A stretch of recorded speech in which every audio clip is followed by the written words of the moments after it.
Brother with the seed, brother with the seed. What is sister with the seed, brother with the seed? What is brother with the seed, brother with the seed? What is sister with the seed, brother with the seed? Police still outside, them say farmer 9 WEFM. Activated mornings on WEFM 99.9 is on now.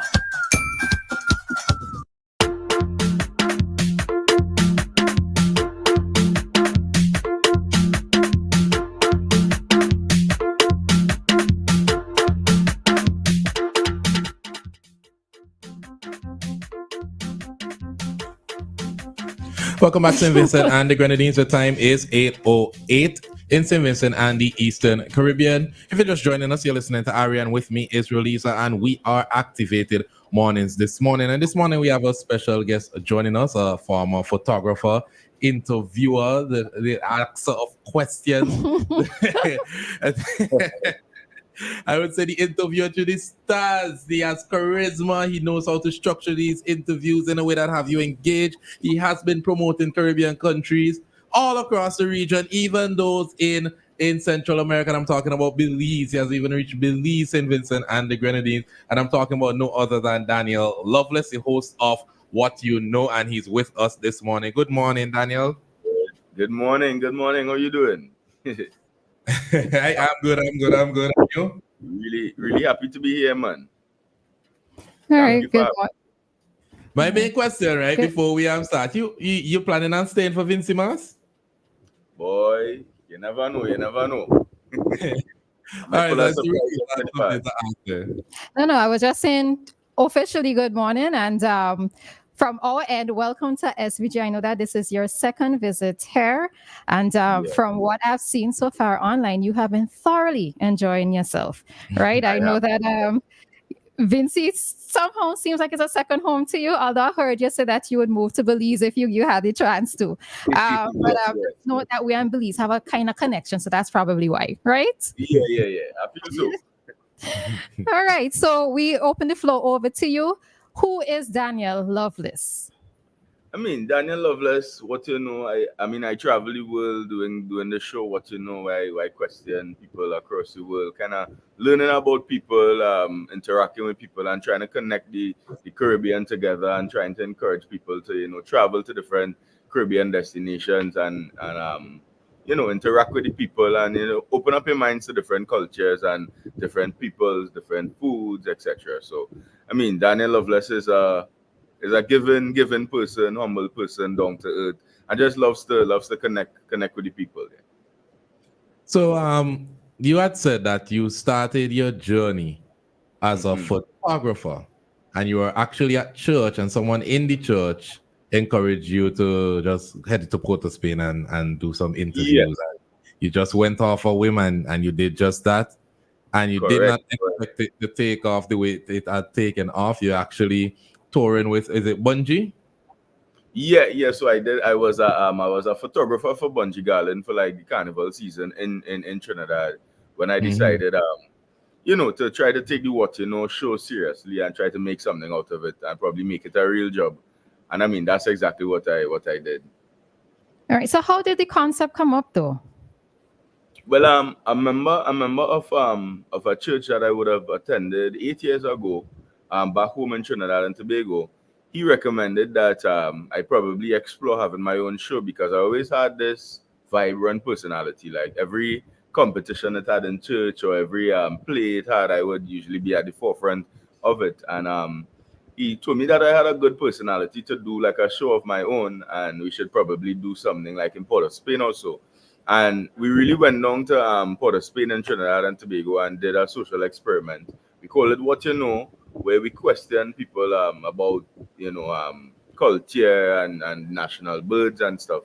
And when I posted the video, it actually did really well in terms of viewership, and then I decided to just continue doing more and more. Okay. And so one of the things that we would have noted is, okay, so how did you move from doing the program in Trinidad and Tobago to the region? Let's take the steps. Yes. So what ended up happening was that I was doing it, and it started to become a bit repetitive because I mean, Trinidad and Tobago is only so big. There's Arima, there's Port of Spain, there's many places in Trinidad and Tobago, but it started to become a bit repetitive, seeing the same people over and over. And viewers online would say to me, hey, you should visit Guyana, hey, you should visit St. Vincent. And that is when it sparked the desire in me to probably explore visiting these places. And I actually met someone in Trinidad and Tobago who was visiting, and he was like a big fan, and he was like, bro, we love you in Canada. And he wanted to bring me to Canada to do what you know.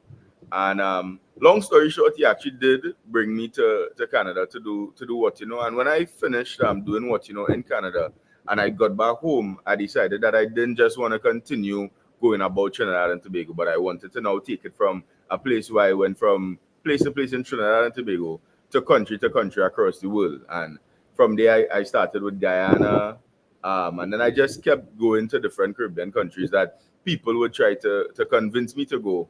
And here we are today. Yeah. So I'm curious, is it that you just decide that you're going to this country, or you connect with the tourism authority or Ministry of Tourism there?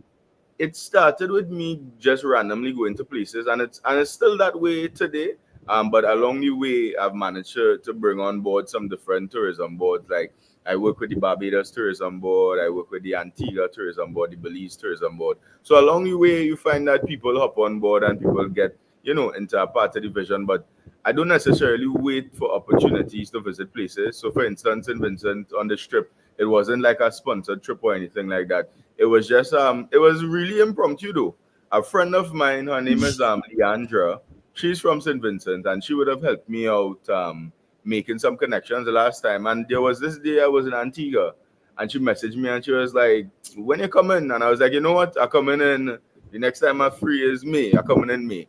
And I just literally booked the flight and I came. So I kind of like to give the people what they want. If people want me to visit this place, I kind of like to go.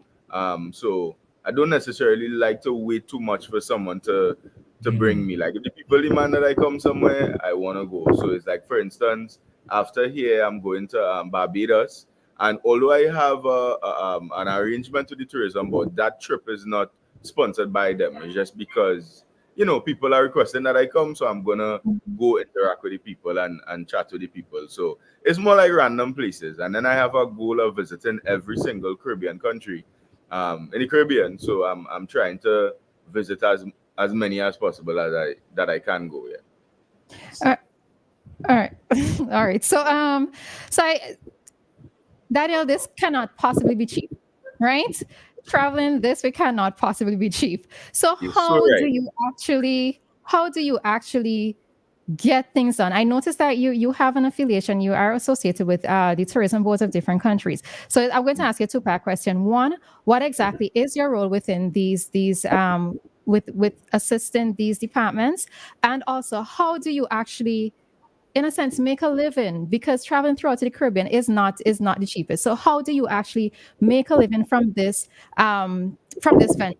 Yes.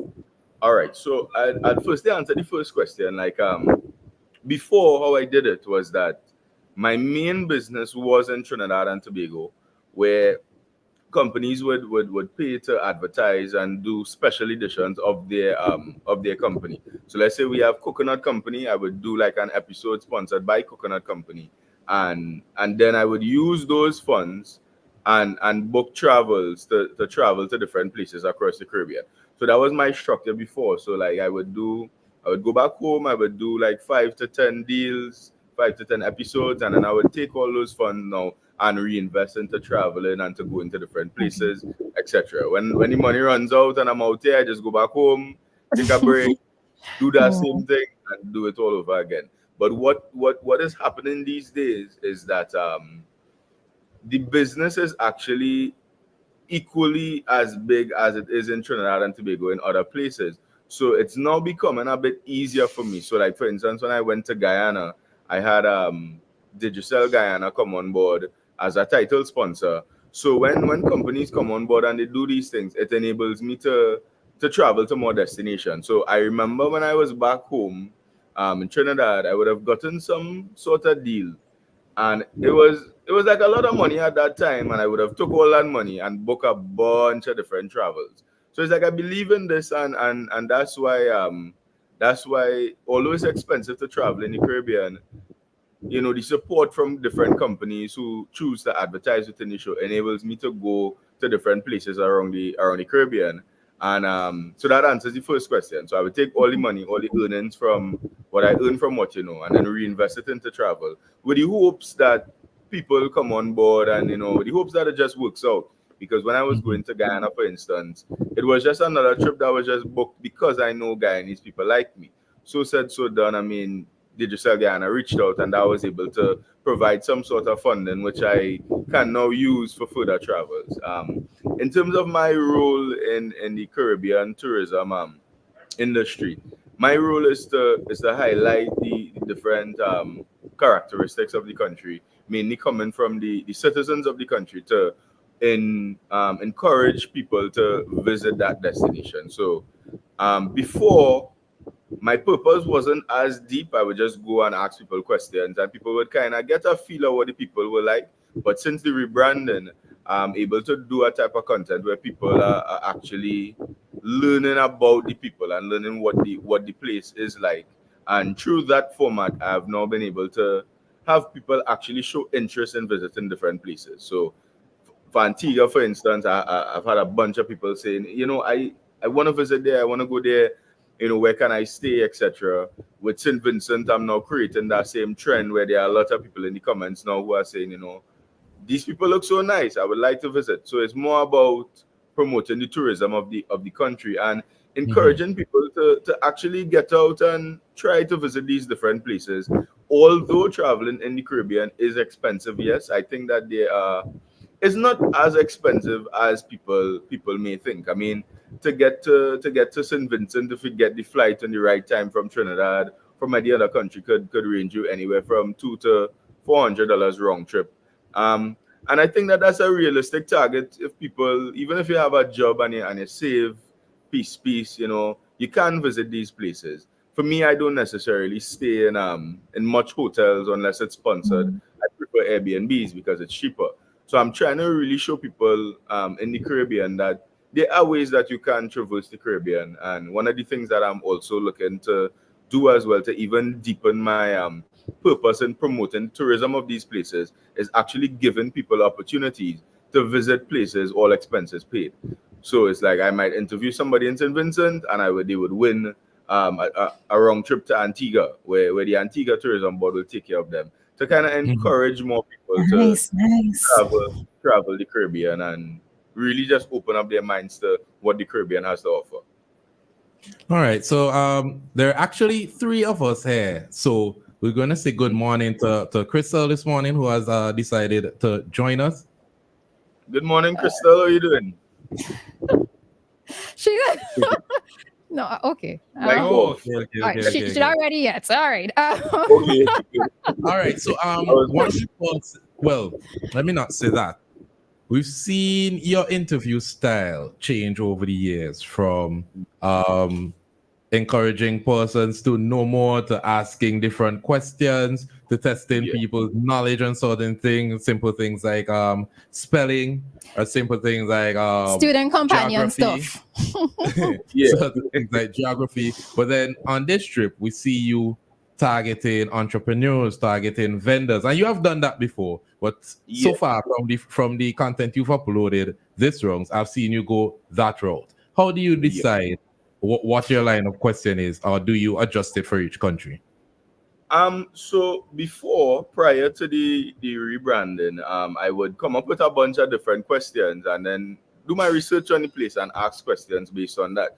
But all of that changed when I went to Belize, which ties back into my point where I say that people need to go out to the Caribbean and really embrace the different cultures and embrace the different energies in the different places, because the culture and the energy that I was able to get from Belize made me do an entire rebranding of what and that changed the trajectory of how I produce content. So when I went to Belize, I first went to Grenada as the first destination of the year, and then I went to Belize.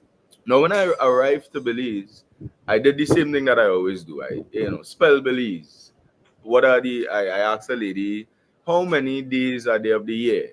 She was like, 3 days, 4 days, 5 days. It was funny. And then I put out the clip.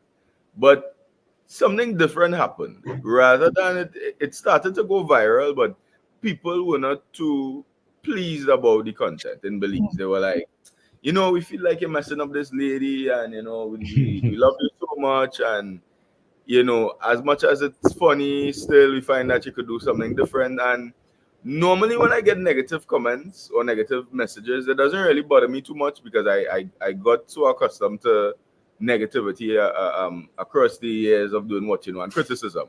So I just sometimes ignore it. But that time I didn't ignore it because it's like I couldn't understand. I mean, these people actually like me, like just like St. Vincent, Guyana. These are your fans, and you have fans reaching out to you at the side and saying, we don't really like this, we didn't enjoy this, we find like you're not really highlighting the country in a positive light, etc. And there and then I decided to take a different route where I would just simply, instead of asking people questions, I would simply tailor each interview to meet the needs of the person who I was interviewing. So I visited somewhere in Belize, and I decided to take a different approach. I was very hesitant to do it because I wasn't sure how the audience would have received the rebranding and how they would have received that type of content. I mean, because I thought people only just want to laugh and just laugh at people, and it's a big joke, etc. But when I interviewed somebody, I just decided to ask them, hey, how are you going today? What you eat today? And that was like the line of questioning. And when I started asking questions like that, people started opening up a lot more to me. Like, what do you do? What was your favorite moment of today? Do you have any kids? And asking these type of questions started to allow people to open up to me and tell me a lot of personal things. And they were so comfortable with me. And then I just put out that clip for that content, and people loved it. And I just decided that it felt better for me as a person to do that type of content. I felt like I was actually impacting those persons I was interviewing, and the citizens accepted it well. And then I just continued doing that type of content. And so I don't even do any research or come up with any questions. I just kind of go with the flow, go with the vibes, like, and that works perfectly. It makes me enjoy doing what I do more, and it makes me have a deeper impact on the tourism aspect of things. And I could tell you, it's interesting that you said you didn't do any research, because persons were actually the first interview that you uploaded with Kenlin, the taxi driver. Persons were actually a few weeks ago singing in praises in the way that he treats the Sandals guests and how he is as a professional, an all-round professional. So it's really interesting that without any prior knowledge, you came and you interviewed him, and people really enjoyed that interview. I'm pretty sure you saw the numbers for that. People really did enjoy that interview as well. I was amazed by it, because I didn't know who he was. I just arrived in the airport, and I was just looking at this guy, and I have never seen a taxi driver with like a bow tie. This is so interesting. We should interview this guy. And he was even telling me how much of a big deal he is, but I didn't know. And and that's what I want to encourage in the Caribbean, like people to open up themselves to learn more about people, and it has been great. Yeah. All right, but Daniel, I do have to say you somehow attract characters, right? There are persons I don't know how you do it, because when I saw the bagger, the interview with the bagger guy, I've never seen this guy before in my life. I live here in Quincy. I have never seen it before. Right? I've never seen it. And that was such a funny interview, because this man would not put down the biscuit for anything. You had this interview with him, and he continued eating. The biscuit, they laugh, everything. They laugh, and even there's another interview that you did with a young man. You called him Vinci Cattle. I can't remember if you called him or he called himself that, but young man I was familiar with, and I have not seen him for years. So seeing him and seeing the progress that he's made in his life, I was so pleased with it. But you seem to have this, I guess, an aura about you, or as Vinci's would say, we spirit tech to you. So we just sort of gravitate, or people just sort of gravitate towards you. And I don't know how you do it, but you have a God-given talent, and I feel like maybe God just dropped this in your lap and said, this is yours, go with it, and you're making most of it. I honestly think so, I honestly think so. And I think that moving with a deeper purpose has enabled me to even connect with more people. I mean, I learned so much about people, and I even have developed, like friends out of doing it. Probably not like real friends, but at the same time, Mhm. like connections. Like, people, a lot of the people I interview, I give them my number, and sometimes they just call me randomly, like, hey, how you going? And, it's so nice to be able to Mhm. connect with those persons. And there's so much about people's lives that you don't know. Like there's this guy Earthquake who I Mhm. interviewed. Like I Mhm. did not know that this man was battling cancer, and he didn't even tell me. Like Wow.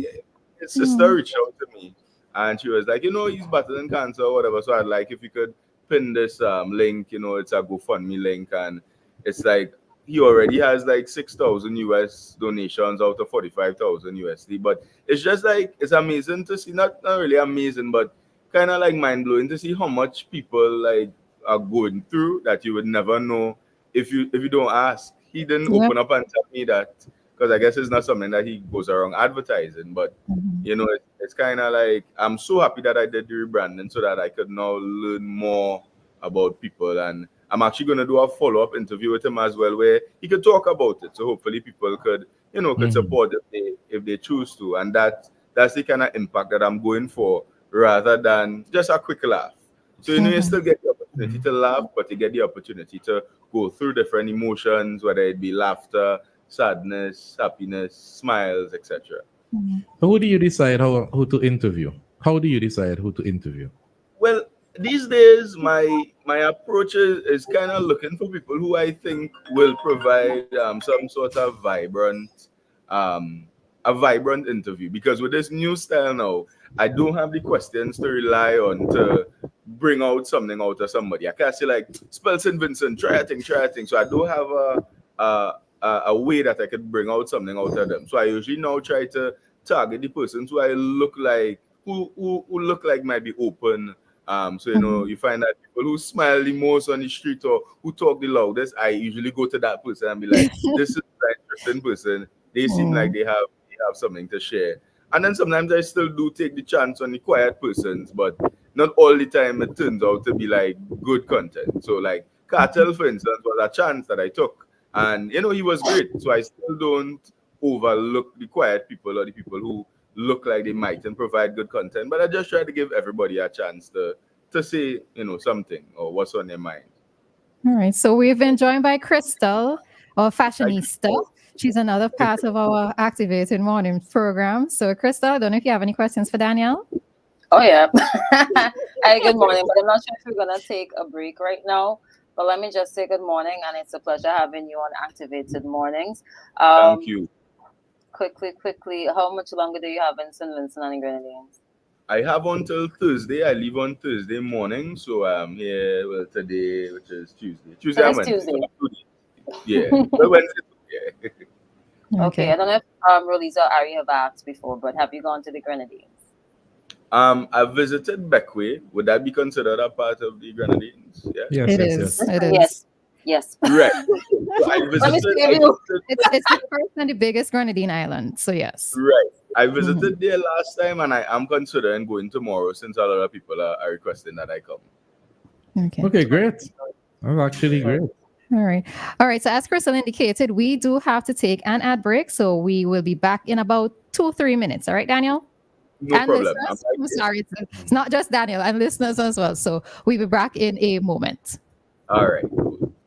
St. Vincent and the Grenadines. It's a whole new world out there. Reaching new customers and getting products faster. That's what it's all about. Ocean freight rates are skyrocketing, so don't pay more for slower service. It's time to switch to faster, more reliable air cargo service with SkyMax Cargo. Up to 3 flights weekly to and from the USA, Puerto Rico, and the Caribbean islands. Providing excellent import, export, and e-commerce solutions to put you ahead of the competition. For special low rates on small packages and air cargo, contact SkyMax today. 784-456-5400. Local agents SwiftPack Interprime Cargo. Call 784-456-5400 to book your shipments today. This moment is all that I've been dreaming of. Well, folk Join the vibes for the ICC Men's T20 World Cup in the Party Stand. Enjoy live performances by top artists, the hottest DJs, and so much more. Get your tickets today from Korea City Store, Kingstown.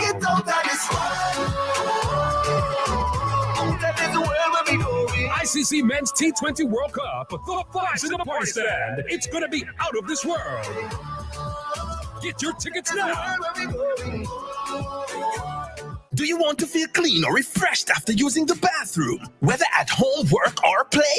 Welcome to My Smart Toilet Seats. All of our products wash your private parts after using the bathroom without the use of your hands. Let's hear what our national table tennis champion, Damian Dublin, has to say. I tried it and it works. There are 4 options. Simply add an attachment to your existing toilet seat, or choose a non-electric seat, or better, an electric seat that washes and dries you with warm water and air. Lastly, get a complete smart toilet that also flushes itself. What are you waiting for? Get your smart toilet seat today. Be smart, be refreshed, be clean, be a winner like me. Our smart toilet seat is available throughout St. Vincent at retail outlets with the orange flags. You can call us at 457-1703 or visit our website at justwashit.vc. Your vision is our mission at Quartz Optical. Get 30% off frames and lenses, plus free eye test for all throughout Healthy Vision Month. Get that frame today and pay later with Quartz Ready Finance. Book your free eye examination appointment online today on www.quartzoptical.com. Your sight is our mission. Only at Quartz Optical. Value you can see. Special conditions apply.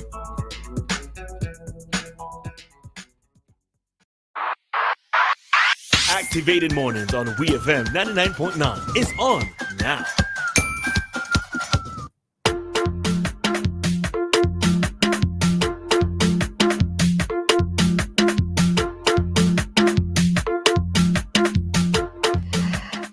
All right, go ahead. Welcome back, St. Vincent and the Grenadines. The time is 8:34, soon to be 8:35.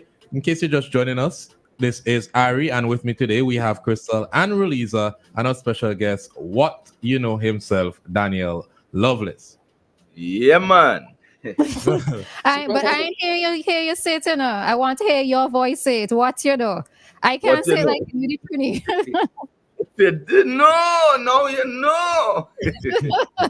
Very good, very good. So before we went to commercial, you had mentioned in deciding who you interview, you take a chance, and I think that's quite interesting because from your story, most of what you do is taking a chance. You took a chance with giving up photography to pursue this as a full-time career. You took a chance when you didn't mention it when you met AK, or is it AKA? Yeah, AK, yeah. It's AK. When you met AK and AK took you to Canada, you didn't really believe when he was saying what he was about to do, but you took the chance and you went to Canada, and that is what really started your journey in other countries. And you had mentioned that you even met Drake. What was that like? Yeah. Well, funny, I'd never been asked this question in an interview, so I'm going to enjoy answering this question. So, when AK met me, he repeatedly told me that he's a part of this whole OVO thing, and he's like very close with Drake, etc. He showed me a lot of pictures, etc. So apparently, like AK grew up in the same circle that Drake grew up in, and when I went to Canada after an event, there was this basketball game that the Toronto Raptors had won. And it was like a big game that was going to send them to the finals after how many ever years. And it was a really exciting time. And I remember we were just chilling at a hotel, just looking at the game. And after the game, AK is telling me that he's going to meet Drake after. But I'm not thinking he's going to carry me with him. So I was like, yeah, okay, good, cool. So he's like, so I technically asked him, I say, I'm going to go with you? He was like, yeah, you're going to go with me. So I said, so we go into this club in Toronto where Drake is having like an after party for this game, right? So now we walk into this place, and I remember being like really shocked. It's my first time out of Trinidad and seeing all these nice cars parked up outside, like a music video. And then we get into the club now.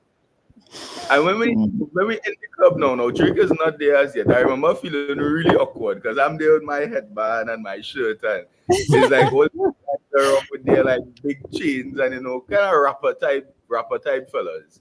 And there was like a bartender. She came and she served. They were serving drinks, so you didn't need to go by the bar to get a drink. And I remember Chubbs, which is Drake's right hand man, if you're familiar with the rap industry type thing. Chubbs came up to AK and was like, "Yo, AK, who's this? Who's this?" So AK now is telling him like, "Yo, this my boy from Trinidad. It's my boy from Trinidad." So Chubbs told him, he was like, "Yo, Drake and one of men in here tonight, man. Only woman in here. He gotta go. He gotta go." So now there's this little altercation on screen now where AK is trying to say like, "No, that's my boy. That's my boy." So now Chubbs turns to me and he's like, "No, bro, you gotta go. You gotta go. You gotta get out of here, man." So I told AK, I say, "Yo, I'ma just go back to the hotel. You could stay and I'll just go. I don't want to like cause any problem." So we now leaving the club now, and as we are walking out the club, we're going out. I see Drake coming in now. I am just standing up there like really shocked because I grew up listening to Drake. I'm a big hip hop fan, etc. Like there's the Drake standing walking in, and there's two people standing before me. There's like somebody, then there's AK, then there's me. So Drake like daps the first person, then he daps. He was like, "Yo, AK, how you doing?" And then he sees me, and I remember him looking at me like really confused, like because he didn't say it. Yeah, he didn't say it, but he looked at me like, "Who are you?" But he was so cool at the same time. He dapped me at the same time, looking really confused because I'm wearing like a headband, shirt, while everybody is just dressed up how people from Toronto might dress. And I remember just in that moment just saying, "Hey man, can we take a picture?" And he was like, "Nah man, we ain't taking no pictures tonight." And he just left, I left. So that's the story about how I met Drake. Okay. I'm interested. But you have met a number of influential persons in the Caribbean community. You mentioned Marshall, Bungie, and Fayan. Who else have you interacted with? In the local arena, I think that I've interacted with a lot of people, boy. I mean, from Dwayne Bravo to Marshall Montano, Bungie Garland, Fayan Lyons, Voice, internationally, like like Chris Gale, many people, man. Sean Paul, yeah.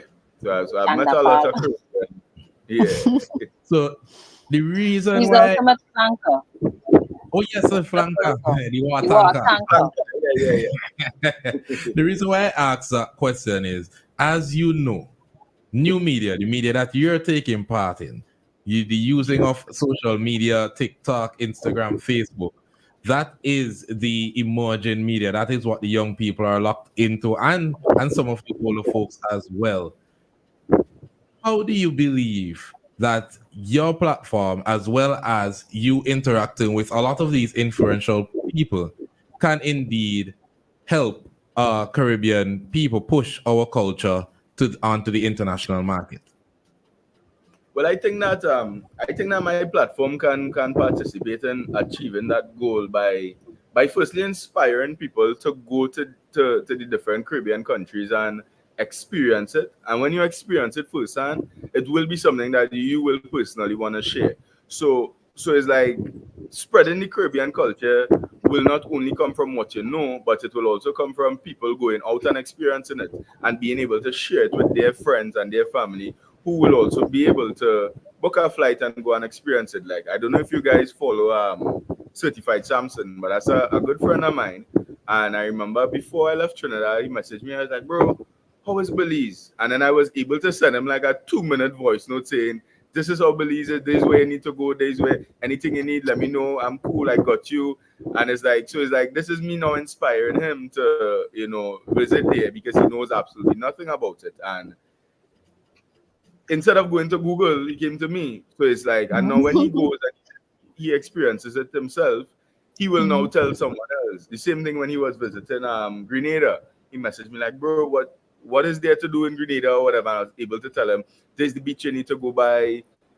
Similar for St. Vincent and Grenadines. Like if someone else to ask me, I would be able to say just from my experience, like, you want nice beaches, you could visit Beckway, you got to visit the Grenadines, and then it's like even places I didn't visit before, I could now educate on it because of how much I've heard about it from people. Like, I've never visited a waterfall, but just from my interactions with people, you see the reaction? Like, Of all the places you've gone, you've never gone to a waterfall? In St. Vincent. Right. Oh. But what I've realized from interacting with people, a lot of people are saying, you got to visit the waterfalls, you got to visit the volcanoes. So it's like, even if I don't experience it, when somebody asks me, I know that that's a big thing over here. So when somebody asks me, I'll tell them, you got to visit the waterfall. So it's all about learning through the experiences of others and being able to now take those stories and share it to other people. And that's what I aspire to do, just to connect the Caribbean together in hopes of putting the Caribbean on the map in a bigger way. Okay. All right. As you mentioned, aspirations. Are there plans, or is there existing a philanthropic side to what like Yeah, well, so charity what I tend to do is I would love to do it on a grander scale, which is something that I'm currently working on. So it's like, for instance, taking kids in the community. Like, I remember when I went to Chateau Bel Air yesterday, and it was really amazing to see the togetherness of the community. Like, I had a lot of different young soca artists from the area come out and sing some songs for me and hang out with me and chat with me. And in that moment, I wish that I could like tell them, you know what, I'm gonna take you guys to Antigua, or I'm gonna take you guys to Barbados. And that's what I aspire to do long term. So that's something I'm working on at the moment. Even with the Antigua Tourism Board and some other different countries, like with Antigua, we're gonna give away 10 flights to random people, all expenses paid, to random people that I interview on to go to Antigua to experience carnival. So that's the type of philanthropic work that I want to do, where we could really give these kind of things to people. But in the meanwhile, what I do is that with a mix of sponsors and a mix of me personally, I try to help where I can and re-emphasize that message of each one needs to help one and help people to get different places. So Digital Guyana, for instance, every interview I did, I give out phones over there. I give out cash over there. I give out some cash here as well. So, with more people and with more input, I'll be able to do more. But I'm trying to do it in little small ways, yes. Okay. Well, if you're just joining, he also did mention that the interview with Earthquake, there's a GoFundMe link to assist Earthquake in his fight for cancer as well. So there are different ways. There are different ways you can express it. So that was a good question, because Earthquake will be my first interview of that kind. So I'm gonna do a follow-up interview with him where he could just talk about his cause, and if people so choose to support, they can support, and that will be my first of that video of that kind. So I'm interested to see, like, I know people will react positively towards it, but that is also a next layer that I would like to add to what where we could also not look at people and enjoy their energy, but we could also understand whatever struggles they may face, if any, behind the scenes, and the audience could support.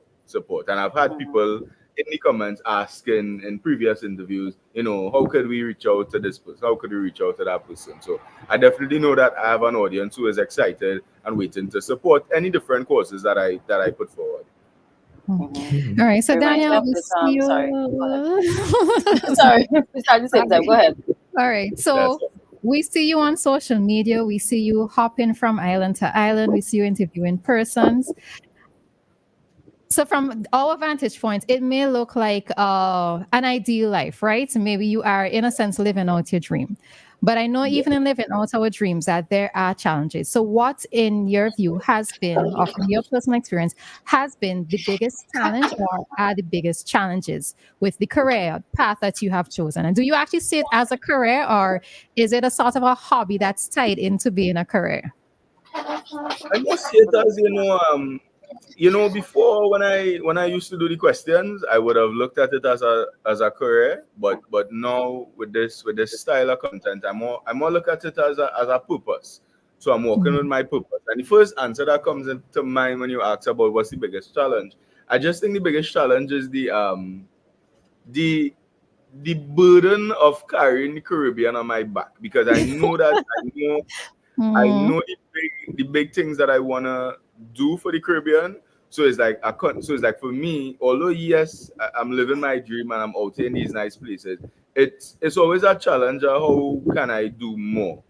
But every time I ask the question, how can I do more? I always get an answer, an additional layer that I could add on, that I add on. So I think that in itself is a burden, but it's a burden that I enjoy. It's not a burden that is a bad type of burden, but it's like more like a burden that I really do enjoy, because I really want to be remembered as the person who was able to, inspire the Caribbean to really come together as one. I would love people to save the money and probably move to Belize or move to St. Vincent and the Grenadines or move to Grenada. Like, these places are so nice. Like, you could get completely different experiences from the experiences that you have in your life by visiting these places. And I think that if we in the Caribbean travel to different places and get different viewpoints, and we could definitely become different people or see life in a different way. Every different place that I've visited has enabled me to see life in a different way. So when I visited Belize, it was the whole rebranding, because the deeper impact that I wanted to have on people.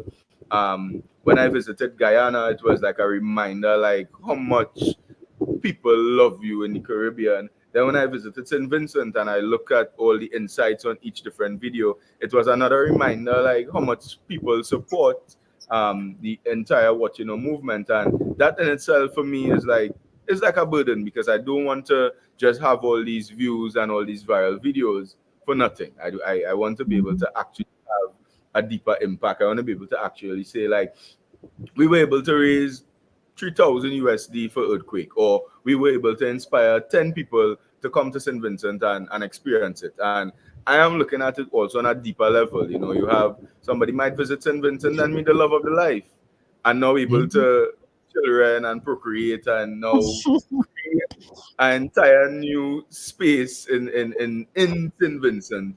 They might meet the love of the life, or even investors. You might come here and realize that, oh, here's a beautiful place. I want to buy a house here. I want to, like, the villa I'm staying here is like, I'm thinking, damn, I wouldn't mind living here. And I want people to experience those same feelings. Like, where I'm here, it's just beautiful. It's up by Argyle Beach, and it's like overlooking the beach. Very cool. I saw you made the post and actually sent me to the profile, and I have never seen that place before. That place is beautiful, and it's a large space. I tell you, I always enjoy Coconut Breeze, SVG. If you type it in on maps, you'd see it. Yes, and they have an Instagram page. But I'm glad you mentioned viral moments, and I know you want to do more. But what I'm curious about is, because you've had a lot of viral moments, what is the most memorable to you? What is the most so okay? Would you prefer to get the most memorable from the rebranding or the most memorable from the previous format? From both. You could give us both. Yeah. Okay, my most memorable moment. I'm gonna go with my most memorable moment in St. Vincent since the rebranding. My most memorable moment here definitely has to be an interview that I did yesterday. I was coming home from Chateau Bel Air, and I just passed by the gas station to pick up a few stuff. And this guy insisted that I do an interview with him. I was so tired, and he's like, let me do an interview, with the camera. And usually people would ask me with the camera, and I would tell them, nah, well, we know we just linemen or whatever is the case. But then I say, you know what, let me just do the interview. And we did this interview, which I'm going to post probably after this interview so I can edit it. And it was just so captivating. We were just in the middle of the gas station there about 11 p.m. in the night, and this bread van pull up. I didn't even know like that was a thing here. It's like a car but filled with bread. Yeah. It's a thing. St. Vincent is a lovely place. I was like, what makes you so lovely? He was like, the bread. And then the driver opened up the car, and then everybody take two bread, and we there dancing in the middle of the gas station. And it's just like I found that to be so impromptu and so cool, and it re-emphasized again the vibe and the positive energy at the St. Vincent people. I mean, this guy was working. You know, you typically find some countries that go people working and their attitude just, you know, it poor because, you know, they're probably tired or they're probably just dealing with customers the entire day. And he was just so positive in the midst of working, you know. And then after the interview, we just went on to just go pump gas for somebody, and you know. So I think that was my favorite rebranded moment in St. Vincent. And in the previous format, what was my favorite moment? There was this moment where I was interviewing this guy in Trinidad, and this lady just came and she took the mic and she just took over the entire show and I just think I said, remember that one. I think I remember that one. That Yeah. was fun. That was fun. And I think that even in all those times, I think that in some way or shape, like God was kind of showing me that you don't really need to answer to ask questions to get good content. That don't Yeah. require me to answer anything. She just that's just what she did. She shared it and Lord. people loved it. Yeah. So yeah. Yeah. But Daniel, so do you consider yourself to be a celebrity now? You think? To be honest with you, in the back Mhm. of my mind, I know that I am popular, but the word celebrity sort of makes me feel uncomfortable. You know, when you think Okay. celebrity, you think, you know, probably a little distant from the people, and because what I Standoffish. do, Mm-hmm. yeah, and I don't ever wanna give that vibe. So, you know, if somebody called me it, I'm a take it, but the idea that I have of celebrity in my head is not, it doesn't align with who I wanna be. So I Mm. just kind of just consider myself a man of the people connecting the Caribbean, Yeah, you I know. don't I Yeah. don't think persons who do street interviews can be considered celebrities because your entire career is surrounded by interviewing, interacting with people, mingling with people, laughing with people. Correct. So yeah, it's Correct. more on the influencer side of things. All And Yeah, right. speaking of yeah. influencers, who are the Vincentian influencers that you have connected with?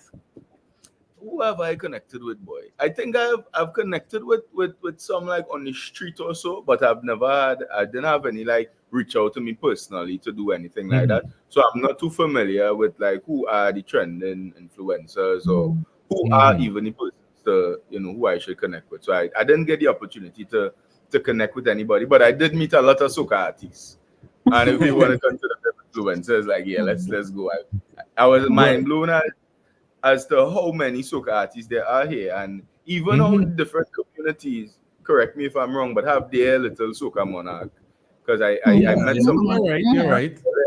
and he was Right. telling me like he wants soca monarch, and I found that to be really cool. Yeah, Okay. yeah. All right. So the reason why I asked you the question about celebrity, if you see it as such, is because to me you're an honorary West Indian, right? Because you can go to different islands in the Caribbean, persons would recognize your face, right? Persons know you. And one of the things that I've come to appreciate about you through your interviews, and I'm sure it's not just a put on for the purposes of going viral or for the interview purposes, is how humble you have remained. And I Yeah, can see that whenever you ask a question to somebody, and let's say they've shared something sad with you, your high kind of drops, right? Because you have yeah, now been able to understand and to feel what they've gone through. And I think that is one of the things that I've appreciated about you. Yes, you were doing the funny segments before with the what you know part of it, but now that you have rebranded, that humility within you is coming out. And this is why I actually don't necessarily see you as a celebrity in the sense of, let's say, in the way in which you would have probably tried to describe it, but I see you as a sort of honorary West Indian because Why, you are somebody who we why are you recognize. saying honorary? He's I Trinidadian, so he is appreciate that. Muslim. No, but I mean in the sense of because he goes to different Caribbean islands and persons recognize who he is, Maybe you need right? another term, but honorary West Indian isn't it? No. All right, okay. But Daniel, I'm sure you're understanding what I'm saying, right? Yeah, You're I understanding, do, right? Yeah, you understand. I'm sure you Right. understand. Mm. Yeah, man. I really appreciate that and understand, you know, where you're coming from. And yeah, I try to do little exercises with myself to continue to just remain grounded and to not Mm. allow it to go to my head. So, like talking about the word celebrity, what I do with that word, I like to use the perks when it calls for. So, I mean, being a popular person comes with a lot of Mm. perks. I mean, sometimes you get stopped by the police and you just get to go off, so I get the perks in that. Sometimes you go somewhere, you happen to just eat for free, sometimes go and just because of you happen to get a real good deal, etc. So I use the perks when necessary.